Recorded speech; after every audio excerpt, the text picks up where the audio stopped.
Estamos concluyendo esta semana y también este mes de julio. Hoy es viernes 31 de julio del año 2020 y vamos a comenzar pidiendo al Señor por todas las personas que han sufrido los embates de la naturaleza durante esta semana pasada también. En el nombre del Padre, del Hijo y del Espíritu Santo. Amén. Te pedimos, Señor, por todas las personas que pues han sufrido los embates de este huracán Hanna. Sabes que afectó tanto a los Estados Unidos como a nuestro país.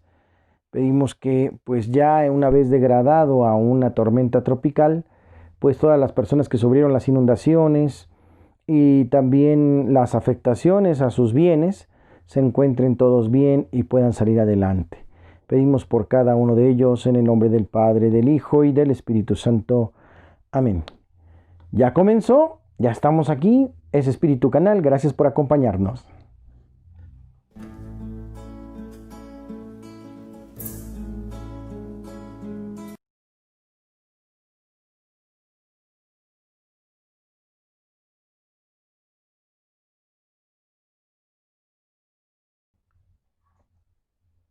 Lectura del Santo Evangelio según San Mateo, capítulo 13, versículos del 54 al 58. En aquel tiempo Jesús llegó a su tierra y se puso a enseñar a la gente en la sinagoga, de tal forma que todos estaban asombrados y se preguntaban, ¿de dónde ha sacado esa sabiduría y esos poderes milagrosos? ¿Acaso no es este el hijo del carpintero? ¿No se llama María su madre y no son sus hermanos Santiago, José, Simón y Judas? ¿Qué no viven entre nosotros todas sus hermanas? ¿De dónde pues ha sacado todas estas cosas? Y se negaban a creer en él. Entonces les dijo, un profeta no es despreciado más que en su patria y en su casa. Y no hizo muchos milagros allí por la incredulidad de ellos. Palabra del Señor.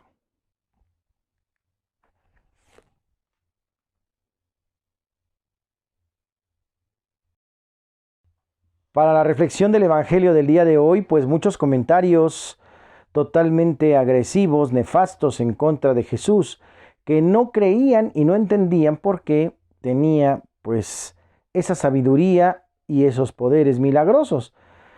Empezaron a despreciar su figura. ¿Cuántas veces no nos ha pasado que a razón del aspecto de alguna persona pues la vemos mal, no le damos una oportunidad ni creemos que tenga capacidades de muchas cosas y la maltratamos o la minusvaloramos?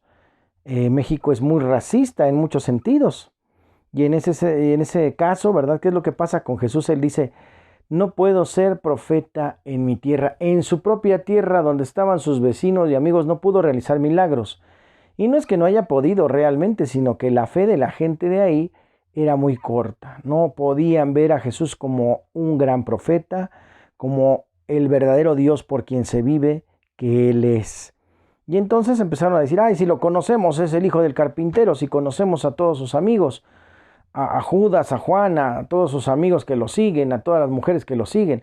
Recordemos que el término hermano no quiere decir consanguinidad, ya lo hemos tocado en otros videos, sino más bien hermano se refiere a la cuestión de amigos, seguidores, discípulos, en este caso los que siguen a Jesús. Y entonces pues dicen, lo hemos visto, sabemos quién es, no podemos creer en él más allá de un pobre carpintero. Lo ven como poca cosa, lo ven como un hombre sin más, ¿verdad? Entonces no le dan cabida, no le creen ante el mensaje salvador, mucho menos a las obras. Jesús en algún momento dijo, pues créanle a las obras, ¿verdad? Para que sepan quién soy yo. Qué triste y qué difícil es no poder ser un buen profeta en tu tierra. ¿Por qué será que en nuestros hogares nos cuesta más evangelizar que afuera de ellos? ¿Por qué será más fácil ser luz de la calle y oscuridad de la casa? ¿Por qué nos costará trabajo en la casa de todos los evangelizadores que todos estén convencidos de Dios plenamente y dispuestos a entregar su vida? Tenemos que aprender que es más difícil predicar dentro de nuestra propia casa. pero no por eso vamos a renunciar a hacerlo. Y aunque no seamos profetas en nuestra tierra, tenemos que continuar realizándolo y pedirle al Señor que nos ayude a realizar ese milagro de conversión, que Él vea nuestras obras y que también enamore a todos los que nosotros amamos de su presencia salvadora, a nuestra familia, la más cercana y necesitada de la presencia del Señor. Que así sea para todos.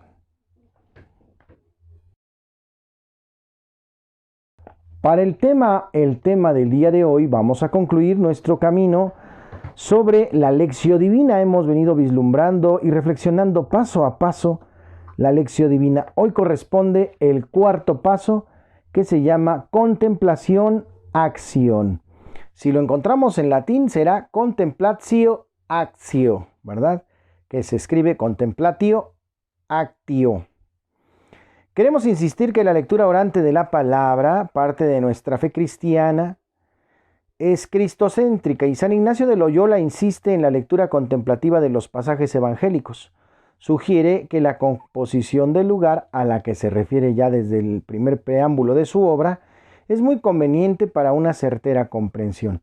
Aquí se ha de notar que en la contemplación o meditación visible, así como contemplar a Cristo nuestro Señor, el cual es visible, la composición será ver con la vista de la imaginación el lugar corpóreo donde se halla la cosa que quiero contemplar.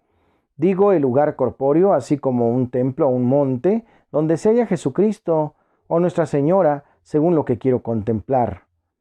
Por ello, en todas las escenas evangélicas donde contemplamos a Jesús, hemos de situarnos como un esclavito que, empleando sus 5 sentidos, participa de lo que acontece.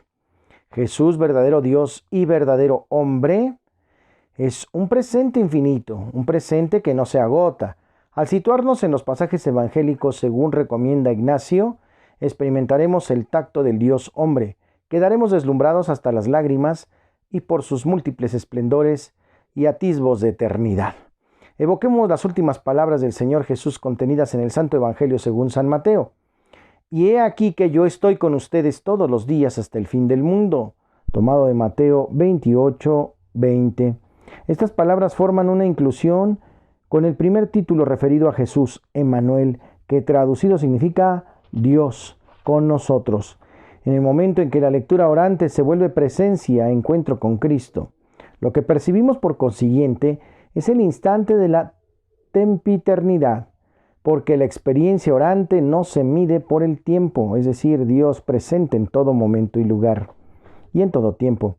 En la contemplación pide la gracia de tener conocimiento interno del Señor Jesús, de contactar con ese corazón tan suyo que no le cabe en el pecho, que pasó haciendo el bien. Constatarás que todas las personas con las que se encuentra Jesús nunca quedan indiferentes. Sana al herido, perdona al culpable, inquieta al autosuficiente, abraza al solitario. Jesús es un reflejo perfecto de su Padre. Al ver sufrir a su hermano necesitado, siempre movido a compasión, se dispone a ocupar su lugar. La compasión es el sentimiento más ingenioso. Dios está presente como estructura posibilitante y reconciliadora.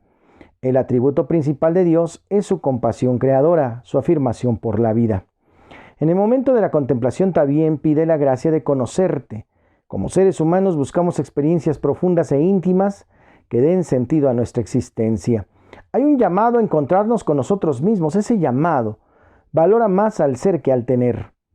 Y esto conduce a buscar la felicidad en la riqueza del ser, sustituyendo así las vacuas pretensiones del tener. En cada uno de nosotros hay un tesoro inestimable. ¿Acaso no estamos hechos a imagen y semejanza de Dios? Cada ser humano es una expresión única de la diversidad infinita de Dios, porque cada uno es un relato hermoso, hermoso de Él. La felicidad consiste en liberar nuestra identidad. Solo somos felices cuando conseguimos ser nosotros mismos. En el momento de la contemplación, en fin, aprendemos que la lectura orante de la palabra implica una buena relación con Dios y con los demás. Por supuesto, con nosotros mismos.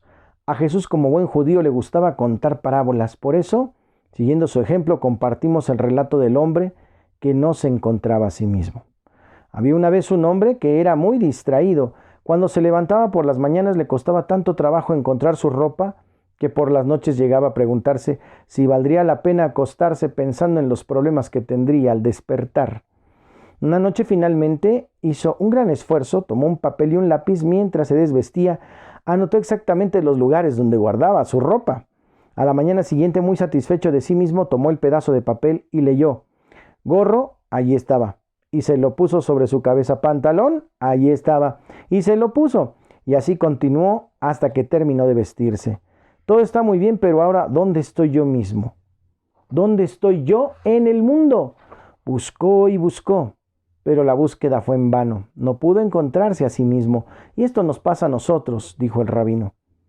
Y enseguida, para cerrar la lectura orante de la palabra, conviene recordar además que la lección divina no termina su proceso hasta que llega a la acción, actio, que mueve la vida del creyente a convertirse en don para los demás por la caridad. Verbum Domini 87. Aunque tenga el don de profecía y conozca todos los misterios y toda la ciencia, aunque tenga plenitud de fe como para trasladar montañas, si no tengo caridad, nada soy. 1 Corintios 13:2. Esto nos invita a llevar lo escuchado en oración, en el texto, a la propia vida.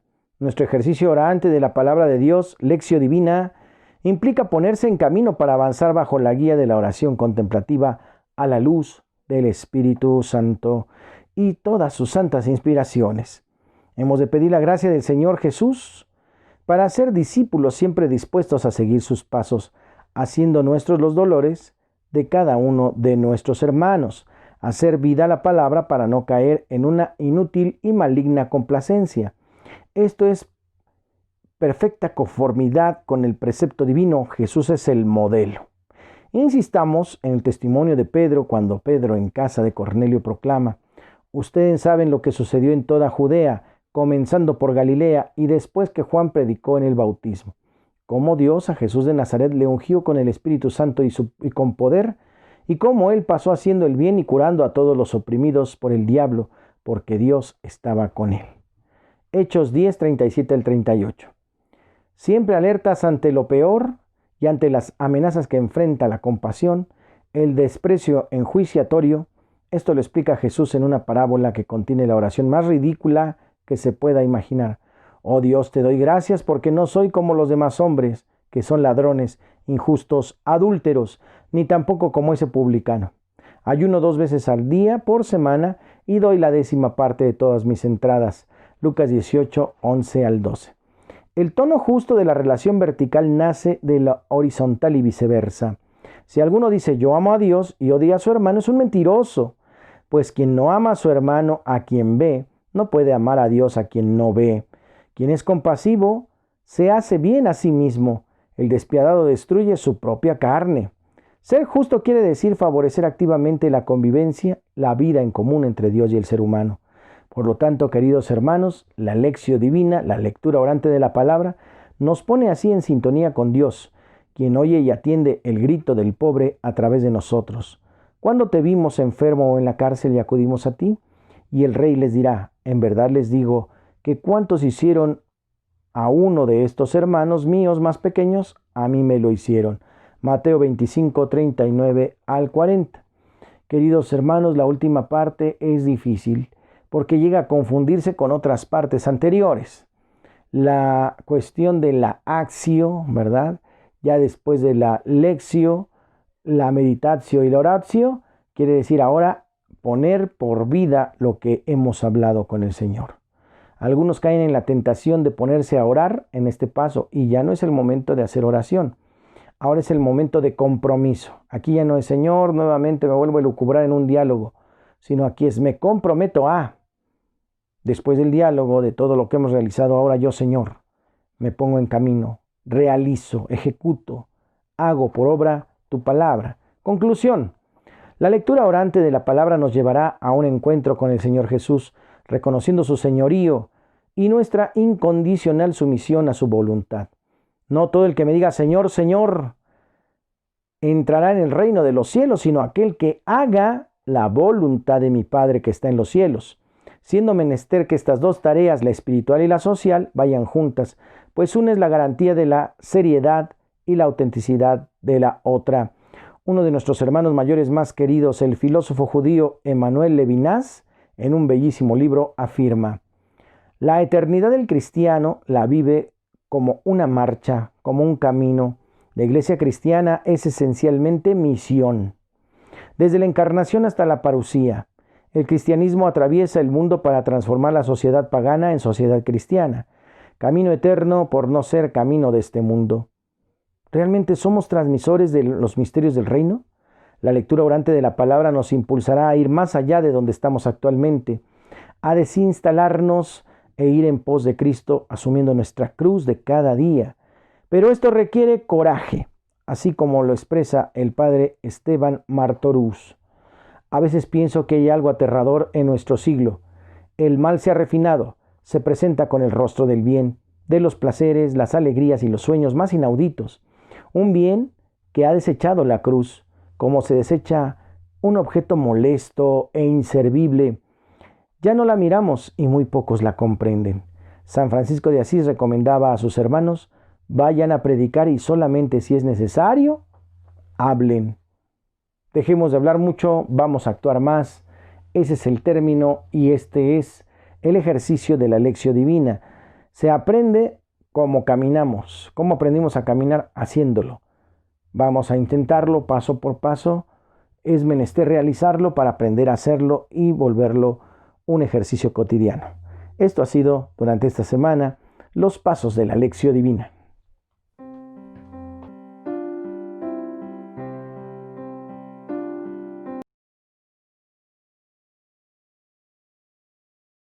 Santos y conversos, un gran santazo. San Ignacio de Loyola, fundador de los jesuitas. Nació en el año de 1491 en el castillo de Loyola, en Guipúzcoa, en el norte de España. Estaba en Pirineos, al límite de Francia. Se encontraba efectivamente en este nacimiento y crecimiento de su vida, junto a sus padres, por supuesto, su papá Beltrán y su mamá Marina. Vivió en un estilo de vida pues muy distinguido, muy refinado, ya que era una familia que se distinguía. Estos padres tuvieron 8 hijos, ¿verdad? Y bueno, pues Íñigo fue el nombre de San Ignacio inicialmente, Íñigo, así se llamaba. Fue militar 30 años, llegó a ser capitán y bueno, pues dentro de una gran batalla salió herido defendiendo el castillo de Pamplona. Lo enviaron al castillo de Loyola a tratarse sus heridas.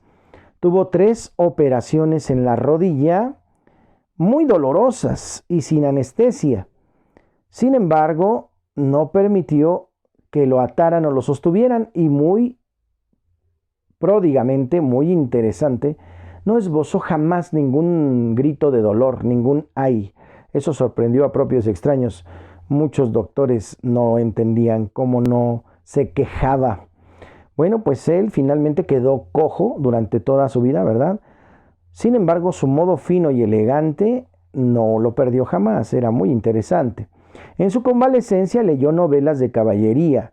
Sin embargo, su hermana le llevó la vida de Cristo y la historia de los santos y conversos de cada día, así como lo vemos en los videos. Y él se preguntó, ¿por qué no imitarlos? ¿Puedo alcanzar una santidad como la de San Francisco de Asís? O como la de Santo Domingo de Guzmán, se decía. Ellos son buenos. Yo también puedo hacerlo. Se le apareció la Santísima Virgen y a través de ese encuentro él decidió servir al Rey del Cielo. Y por supuesto a la Virgen en su advocación de Nuestra Señora de Montserrat. Fue entonces en procesión hacia allá. Se consagró y fue hacia Manresa, un pequeño pueblito donde realizó penitencia y de ahí fue precisamente escribiendo sus exitosos y famosos ejercicios espirituales, su obra magna, más grande, más excelsa, más espiritual que le conocemos. Y bueno, pues ahí estuvo escribiendo los ejercicios que fueron muy interesantes. También La oscura noche del alma vivió precisamente escribiendo en ese momento una situación adversa. Por un lado, el pesimismo, la tristeza, el ya no querer salir adelante, y también tuvo otra experiencia que se llama los escrúpulos. Empezó a ver en todo pecado, en todo pecado. Entonces, gracias a Dios y gracias a su crecimiento espiritual y la presencia de Él que siempre lo sostuvo, supo distinguir entre lo bueno y lo malo. Y entonces se dio cuenta que las almas son diferentes. Un gran santo, un gran fundador, que también entró en un ámbito bélico en su vida. Casi ataca a espada a un hombre que habló mal de la religión. Sacó su espada y casi da cuenta de él. Estudió también en otras escuelas muy profundas, ¿verdad? En la Universidad de Alcalá. Estuvo ahí mucho tiempo trabajando la sencillez, la religión y la espiritualidad. Cayó 2 meses en la cárcel, fue perseguido, pero él decía, el sufrimiento que tengo es por pagar mis pecados que he cometido en el pasado. No hay tantas cárceles y tantos tormentos como los que yo deseo pasar por Jesucristo, era su frase. Se fue a París a estudiar a la famosa Universidad de la Sorbona y formó un grupo de 6 compañeros. Con ellos fundó la Compañía de Jesús. ¿Quiénes eran estos 6 compañeros? Pedro Fabro, Francisco Javier, Larines Salmerón, Simón Rodríguez y Nicolás Bobadilla. De muy buen ejemplo. Pidió al Papa en Roma que diera ordenación sacerdotal a estos hermanos. Los ordenó sacerdotes. Predicó los ejercicios espirituales y catequesis al pueblo. Dio clases en universidades, conferencias religiosas, y la Santa Sede aprobó la orden jesuita o Compañía de Jesús, dispuesto a todo por salvar a un pecador. Decía, prefiero perder todo lo que tengo con tal de salvar a un pecador. Y bueno, pues fue muy interesante que muchos de esos hermanos participaron y organizaron el Concilio de Trento. San Ignacio pues continuó en el colegio, hoy en la universidad, hoy en día se conoce la Universidad Gregoriana, que nació con ese deseo de predicación y de misión. Combatieron el protestantismo con una especie de defensa de la fe, una apologética muy intensa, y su frase era todo para mayor gloria de Dios, más conocidos como servidores de Dios. Enfermó en la Sorbona y a los 65 años fue llamado a la presencia del Señor. El 31 de julio de 1556, el Papa Pío XI lo declaró como santo y patrono de los santos ejercicios ignacianos. Fíjense que todos los que cruzamos este umbral de la formación sacerdotal se nos piden los ejercicios ignacianos. Yo los realicé por allá en el año de segundo de teología, que se llama revitalización. Y bueno, son muy saludables, algunos laicos los prefieren y los viven. Yo los invito a que los experimenten cuando puedan. Los ejercicios ignacianos en verdad son muy profundos y muy interesantes. Santo y converso del día de hoy, San Ignacio de Loyola.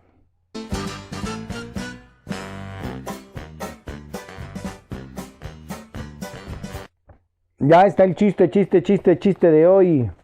¿Qué les parece el muñequito del día de hoy? Miren, en una ocasión un hermano fue a confesarse y le decía, Padre, perdóneme porque he pecado. Y el padre, que era muy cibernético en su computadora, dijo, sí, ya lo sé, te estoy siguiendo en Facebook.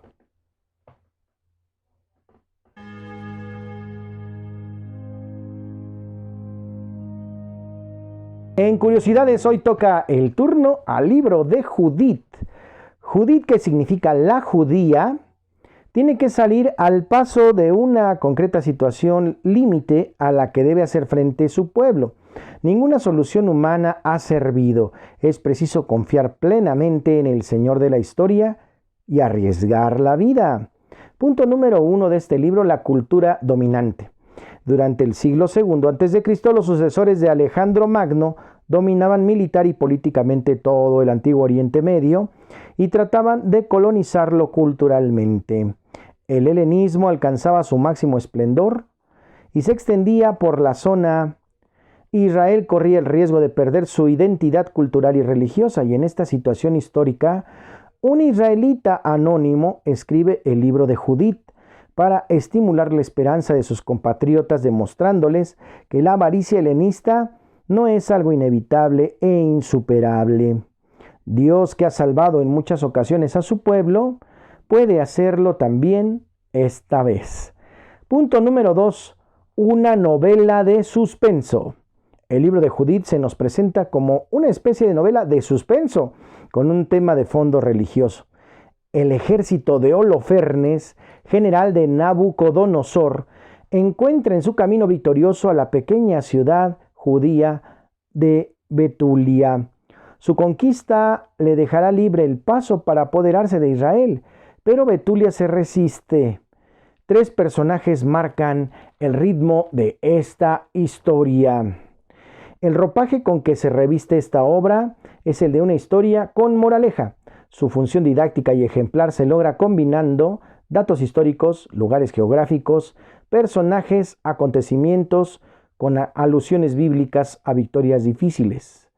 Tenemos como nota ahí 1 de Samuel 17, Jueces 4:5 y Génesis 38. ¿Quién es el Dios más poderoso? Puede decirse que el conflicto bélico es lo menos importante en el libro de Judith. Lo realmente importante es el enfrentamiento de proporciones muy distintas que late en el fondo de todo y que podría concretarse en esta pregunta. ¿Quién es el Dios más poderoso? Se trata, pues, de un combate en verdad interesante. Es un debate teológico que opone 2 concepciones de la vida, de la historia y de la fe. Por una parte, Holofernes, terrible, y su ejército, que representan el orgullo altivo y la prepotencia de todos los imperios humanos.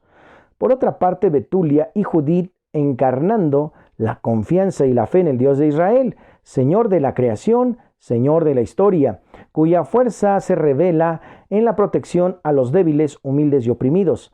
La victoria final será de quien ponga su confianza en este Dios protector de los humildes y desvalidos, a quienes también se pide que colaboren con sus grandes posibilidades humanas. Los hombres son también responsables de su propia salvación. Interesantísimo este libro, en verdad. No se lo pierdan, el libro de Judith.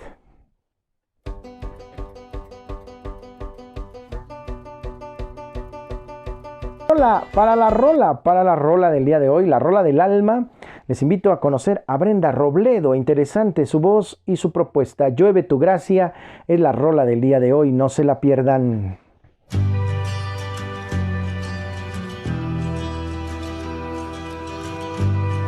Ya estamos en la buena onda. Para la buena onda del día de hoy, una chica youtuber llamada Kika Nieto, bueno, pues tuvo la buena onda de comprar 100 panes.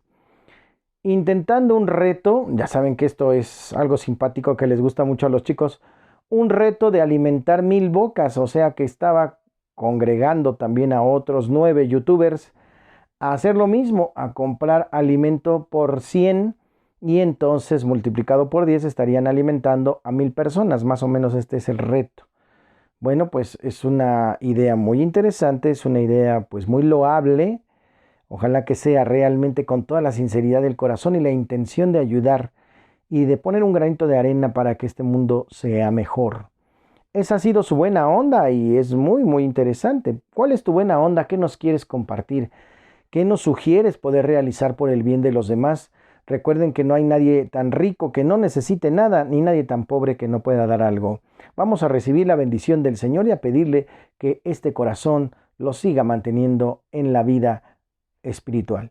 El Señor les guarde, les proteja y les bendiga, haga resplandecer su rostro sobre ustedes y les conceda la paz. Que les bendiga siempre el Padre, el Hijo y el Espíritu Santo, y descienda sobre ustedes y sobre toda su familia, sobre todo su hogar y sus bienes. Yo soy el Padre Jorge Arturo Moreno Cruz. Por favor, comparte los videos, dale like, dale click a la campanita y suscríbete. Esto es Espíritu Canal.